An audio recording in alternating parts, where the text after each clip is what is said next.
Dahulu kala di wilayah Sumatera Selatan hiduplah seorang gadis dari keluarga sederhana bernama Juani. Gadis remaja yang hadir di tengah-tengah keluarga petani yang hidup di aliran sungai.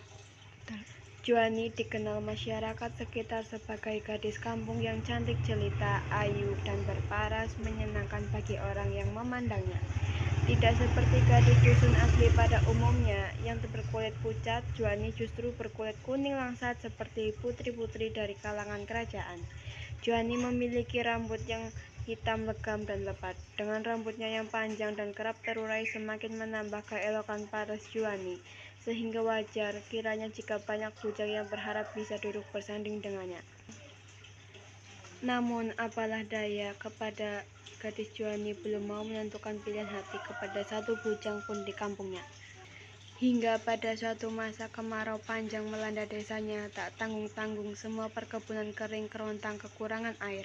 Semua tanaman gagal panen. Masyarakat yang bergantung pada hasil bumi tidak mempunyai penghasilan lagi. Keadaan yang seperti ini memaksa bapak gadis Juani terlibat hutang dengan rentenir yang kaya raya di kampungnya. Kapan kamu akan menyicil hutangmu? Nantilah, kemarau belum usai. Tidak ada hasil kebun yang bisa saya jual. Mau dapat uang dari mana aku? Bisa diatur soal pembayaran hutang. Mau nambah uang juga bisa, hanya ada syaratnya. Apa syaratnya? Nikahkan anak gadismu dengan anak laki-laki kami. Lunas semua hutang-hutang berikut bunganya. Dengan sangat terpaksa, bapak gadis Juani akhirnya menerima tawaran untuk menikahkan anaknya dengan anak rentenir itu yang bernama Bujang Juandan. Bujang Juandan adalah pemuda dari keluarga kaya raya, namun yang menjadi masalah adalah Bujang Juandan. Bujang Juandan bukanlah pemuda tampan, bahkan tidak sekedar tampan, Bujang Juandan. Dengan sangat terpaksa, bapak gadis Juani akhirnya menerima tawaran untuk menikahkan anaknya dengan anak rentenir itu yang bernama Bujang Juandan. Bujang Juandan adalah pemuda. Dengan sangat terpaksa, bapak gadis Juani akhirnya menerima tawaran untuk menikahkan anaknya dengan anak rentenir itu yang bernama Bujang Juandan. Bujang Juandan adalah pemuda dari keluarga kaya raya, namun yang menjadi masalah adalah Bujang Juandan bukanlah pemuda tampan. Bahkan tidak sekedar tampan, Bujang Juandan pun menderita penyakit kulit di sekujur tubuhnya, sehingga ia dikenal sebagai bujang kurap. Mendengar kabar itu, gadis Juani pun bersedih hati. Ia hendak menolak namun tak kuasa karena kasihan kepada bapaknya.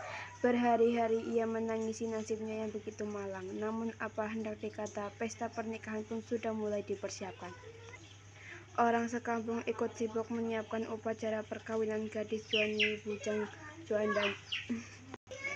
Orang sekampung ikut sibuk menyiapkan upacara perkawinan. Orang sekampung ikut sibuk menyiapkan upacara perkawinan gadis Juani dan Bujang Juandan. Akhirnya malam perkawinan itu pun tiba.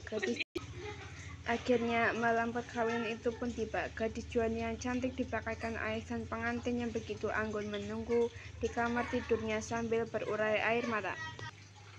Ketika semua orang rumah turun menyambut kedatangan arak-arakan rombongan Bujang Juandan, hati gadis Juani semakin hancur.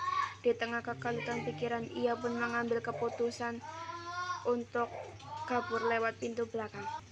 Ketika orang serumah turun menyambut kedatangan arak-arakan rombongan Bujang Juandan, hati gadis Juani semakin hancur. Di tengah kekalutan pikiran, ia pun mengambil keputusan dengan berurai air mata. Ia keluar lewat pintu belakang dan berlari menuju sungai. Akhirnya gadis Juani pun mengakhiri hidupnya dengan terjun ke sungai. Kematian yang penuh diderita banyak arwah penunggu sungai. Akhirnya gadis Juani mengakhiri hidupnya dengan pergi.